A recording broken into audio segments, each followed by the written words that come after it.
కన్యా రాశి ఫలాలు Tuesday September 10, 2024.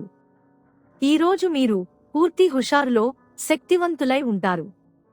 ఏ పని చేసినా సాధారణంగా మీరు చేసే కంటే సగం సమయంలోనే పూర్తి చేసేస్తారు. ఆర్థిక పరిస్థితులలో మెరుగుదల మీరు ముఖ్యమైన వాటిని కొనుగోలు చేయడానికి వీలు కల్పిస్తుంది. మీరు మీ శ్రీమతితో సినిమా హాలులోనో లేదా రాత్రి డిన్నర్లోనో కలిసి ఉండడం అనేది మిమ్మల్ని మీ మూడ్ని చక్కగా రిలాక్స్ చేసి అద్భుతమైన మూడ్ని రప్పించగలదు. మిమ్మల్ని చక్కగా బంధించేందుకు ప్రేమ సిద్ధంగా ఉంది. ఆ ఆనందాన్ని అనుభూతి చెందండంతే. పనిలో నెమ్మదిగా వచ్చే అభివృద్ధి తక్కువ టెన్షన్లని కలిగిస్తుంది. మీరు ఆకస్మికంగా పనికి సెలవు పెట్టి మీ కుటుంబంతో సమయాన్ని గడుపుతారు. మంచి ఆహారం, చక్కని రొమాంటిక్ క్షణాల వంటివన్నీ ఈ రోజు మీకు రాసిపెట్టి ఉన్నాయి. చికిత్స, రంగురంగుల దుస్తులలో అశ్వగంధ మూలిక మూలాలను ఉంచండి. వ్యాపార విస్తరణ మరియు వృత్తి పురోగతి కోసం మీతో ఉంచుకోవాలి.